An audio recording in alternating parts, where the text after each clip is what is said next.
Berlatar pada tahun 2008 tepatnya di kota Chi Minh, Vietnam, seorang anak bankir kaya raya bernama Choi Yong-gi tampak sedang ditemani oleh Jong Hun untuk melihat area yang rencananya akan ia bangun sebuah hotel, diskotik, dan wahana hiburan lainnya. Tak lama kemudian sebuah mobil menghampiri mereka berdua di mana Kang Hesang mengaku sebagai seorang penyedia sewaan mobil-mobil besar dan juga alat berat yang akan membantu Yonggi membangun proyek impiannya dengan biaya yang jauh relatif lebih murah. Namun siapa sangka rupanya Kang Hesang adalah penjahat paling sadis dari Korea yang pekerjaannya menculik dan memeras para pengusaha yang khususnya berasal dari Korea Selatan.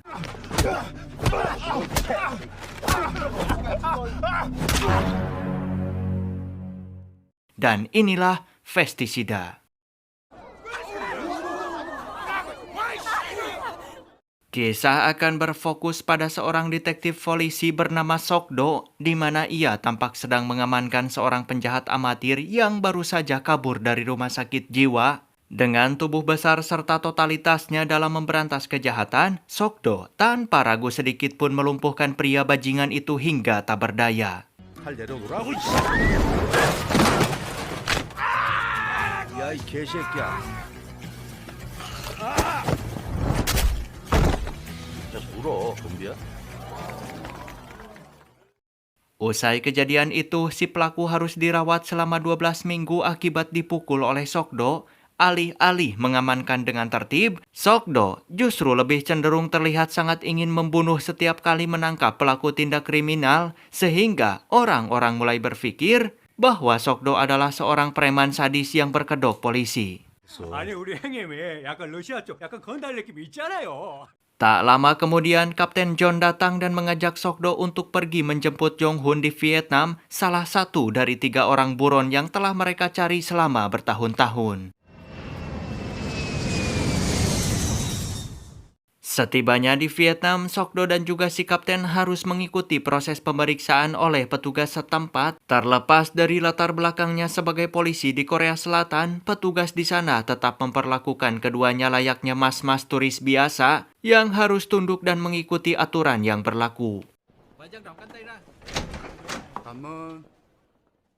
Beberapa saat setelah itu, Chang Su selaku diplomat dari Korea memberitahu Kapten John dan juga Sokdo bahwa Jong Hun telah menyerahkan diri secara tidak puguh-puguh dengan beralasan pria itu merasa bersalah atas semua perbuatan buruknya selama ini. Merasa ada sesuatu yang janggal ditambah lagi Jong Hun terus merengek ingin segera dibawa ke penjara Korea Selatan, maka Sokdo dan juga Kapten John memberikan sedikit ancaman guna Jong Hun mau buka suara tentang keberadaan 2 teman buronnya sekaligus mengungkap fakta apa yang sebenarnya telah terjadi. 아, 양심. 움직이면 죽어? 움직이면 죽어? 고막이 터져요. 가지마 아파. 내지마. 공상하나. Tak lama setelah itu, Sokdo dan juga Kapten John pergi ke Chi Minh untuk menemui salah satu rekan buronnya Jong Hun. Akan tetapi setibanya di sana, mereka berdua menemukan pria itu telah tergeletak tidak bernyawa usai dihabisi oleh seseorang. 박 형사한테 전화해 빨리. Menyadari bahwa ada sesuatu yang tidak beres, maka Sokdo kembali menginterogasi Jong Hun dan terkuaklah sebuah fakta bahwa ternyata ketika Jong Hun melakukan aksi penyekapan Yonggi beberapa waktu lalu, ia dan kedua temannya terkejut tatkala Kang Hesang menghabisi Yonggi dan seorang temannya dengan sangat amat brutal.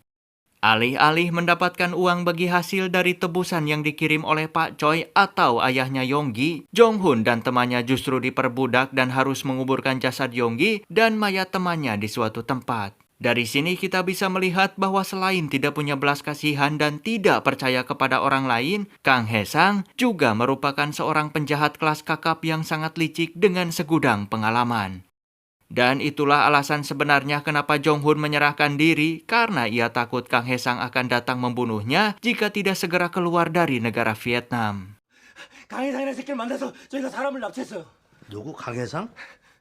Usai mendapatkan informasi dari Jong Hun, maka Sokdo dan Kapten John berhasil menemukan jasad Yonggi dan teman buronnya Jong Hun di sebuah halaman gudang kosong.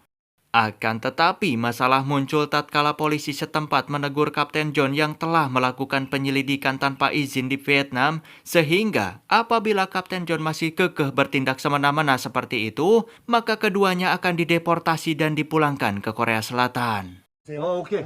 알았어. 쏘리. 오케이, 알았어. Sebagai polisi yang jujur dan tidak mentolerir segala jenis kejahatan, maka tentu saja Kapten John dan juga Sok-do tidak terima apabila mereka harus membiarkan Kang Hae-sang lolos begitu saja. Keduanya lantas pergi ke suatu tempat perkumpulan para preman Korea yang tinggal di Vietnam. Pada awalnya seorang pria mabok bertingkah sok jagoan, namun suasana seketika berubah tatkala Sok-do memperlihatkan kebrutalannya.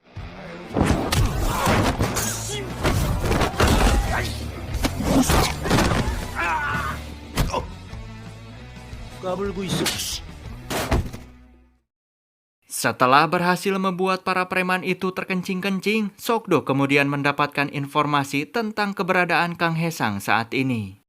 Di sisi lain, segerombol tiger profesional suruhan Pak Choi tampak sedang mengacak-ngacak rumah Kang Hae-sang serta membawa kembali uang tebusan yang tersimpan dengan rapi di dalam lemari. Tentu saja Pak Choi sangat marah besar karena Kang Hae-sang telah berani menipu serta membunuh Choi Yong-gi putranya. Usai mengamankan uang miliaran won, mereka tetap bersiaga di sana untuk menunggu kedatangan Kang Hae-sang.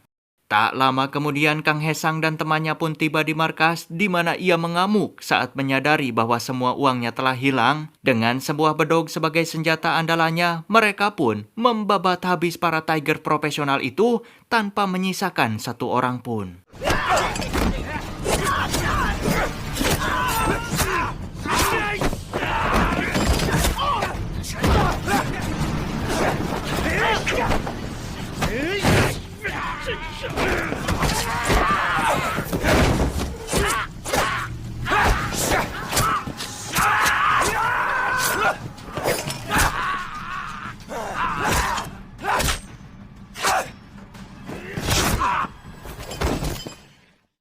Setelahnya, Kang Hae-sang menghubungi Pak Choi di mana ia bersumpah akan datang ke Korea untuk merebut kembali uangnya yang telah diambil. Namun tiba-tiba Sok-do dan Kapten John datang ke sana sehingga baku hantam pun harus kembali berlanjut.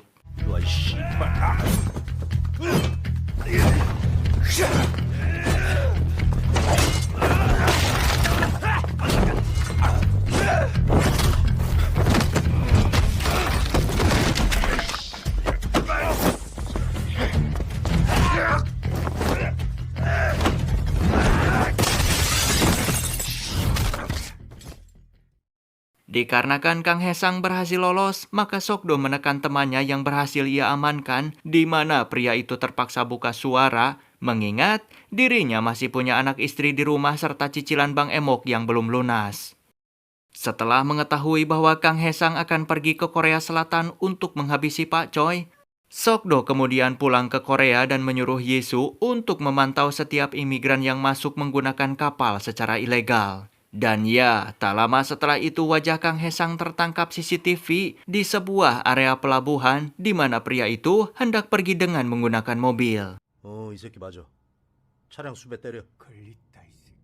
Dikarenakan target sudah memasuki negara Korea, maka Kapten John dan juga Sok-do meminta surat perintah kepada atasan yang mana seorang penjahat brutal bernama Kang Hae-sang akan membantai Pak Choi serta puluhan anak buahnya, dan apabila hal itu sampai terjadi, maka tentu saja pihak kepolisianlah yang akan disalahkan. Demi untuk mencegah perang besar terjadi, kepala polisi kemudian memberikan perintah supaya Kapten John menghentikan masalah tersebut. Singkat cerita, Sok-do menemukan mobil yang telah Kang Hae-sang pakai. Namun tentu saja mengingat Kang Hae-sang adalah penjahat licik dengan jam terbang tinggi, maka pria bajingan itu sengaja membuang mobil tersebut tanpa meninggalkan jejak sedikit pun. 좀 먹겠는데요. Ternyata Kang Hae-sang bergerak jauh lebih cepat daripada perkiraan BMKG karena pria itu sudah berhasil menyusup dan menyamar sebagai ajudannya Pak Choi.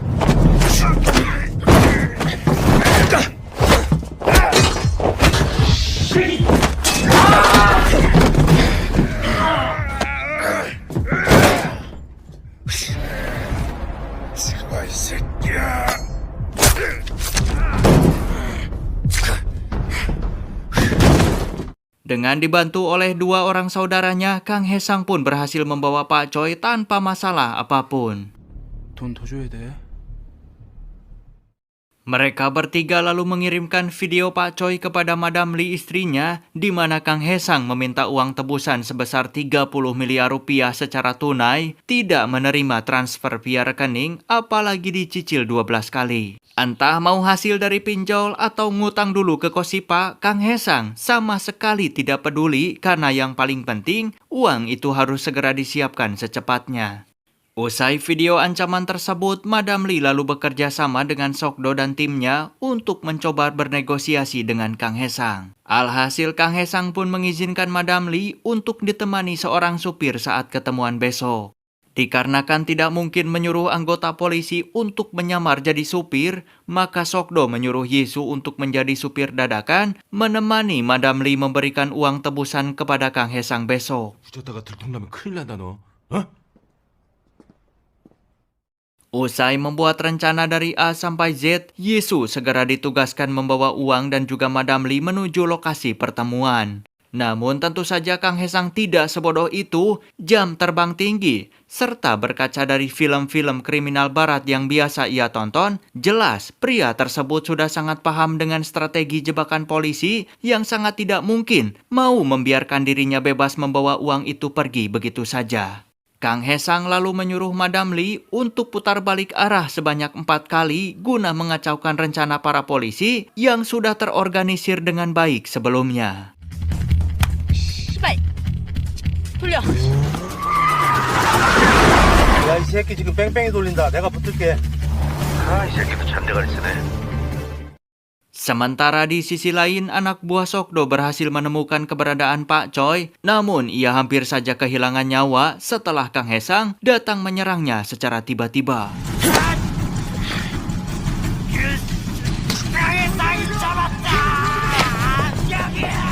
지원 요청! 용의자 발견! 용의자 발견!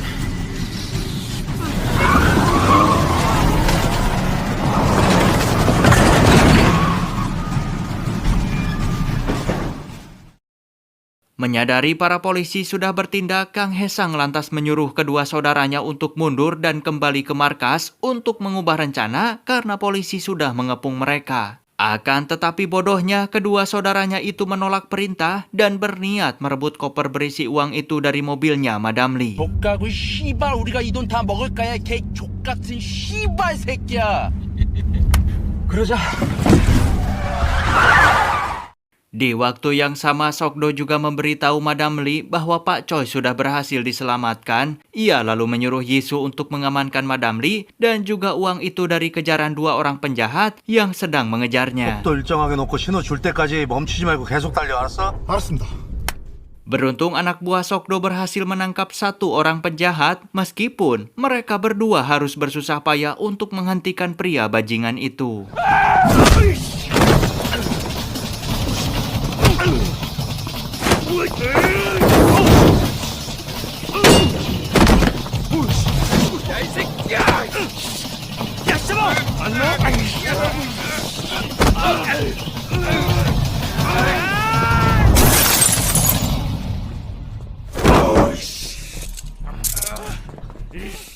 Sementara di waktu yang sama, Sokdo juga sukses mengamankan si penjahat yang kedua dengan tanpa perlawanan yang berarti.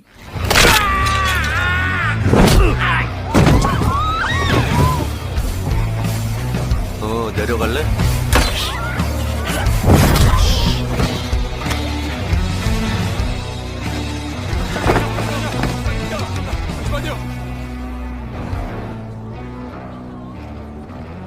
야, 이거 가져가.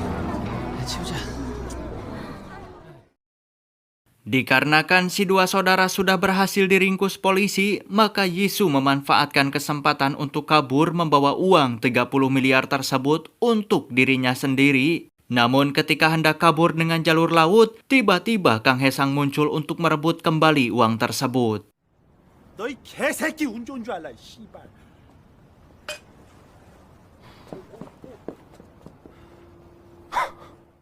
Tak terima uangnya direbut begitu saja, maka Yisu segera memberitahu Sokdo bahwa saat ini Kang Hesang sedang berada di sebuah bus umum arah Ciarile. Tepat di tengah jalan, Sokdo kemudian memblokade jalur bus yang sedang Kang Hesang tumpangi, di mana ia menyuruh para penumpang untuk turun sebentar guna melakukan pemeriksaan dari pihak berwajib. Menyadari posisinya sudah terpojok dan tidak mungkin untuk kabur, sambil mengeluarkan pedog andalannya, Kang Hesang kemudian mengajukan negosiasi kepada Sokdo yang mana ia berjanji akan membagi 2 uang tersebut asalkan Sokdo mau membiarkannya pergi dari sana. 누가 오야? Jelas sebagai seorang polisi jujur dan berbudi pekerti luhur, Sokdo tentu menolak uang wawadukan semacam itu. Merasa harga dirinya telah direndahkan oleh pria bajingan seperti Kang Hesang, Sokdo lantas mengeluarkan gespernya untuk kemudian mengamuk tanpa ampun.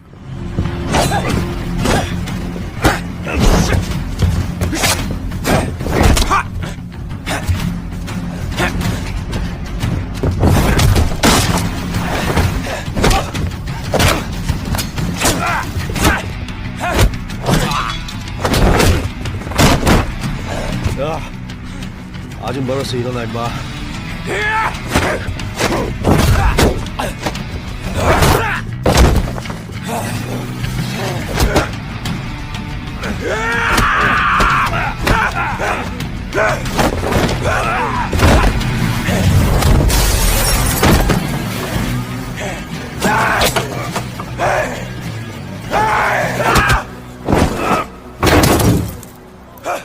네 가족까지 나가. Tamat. Poin yang dapat kita ambil dari film ini adalah selalu waspada dengan orang di sekitar, karena bisa jadi suatu hari nanti mereka akan meminjam uang Anda. Saya Om Kay dan seluruh tim yang bertugas pamit undur diri. Sampai jumpa di video kami selanjutnya.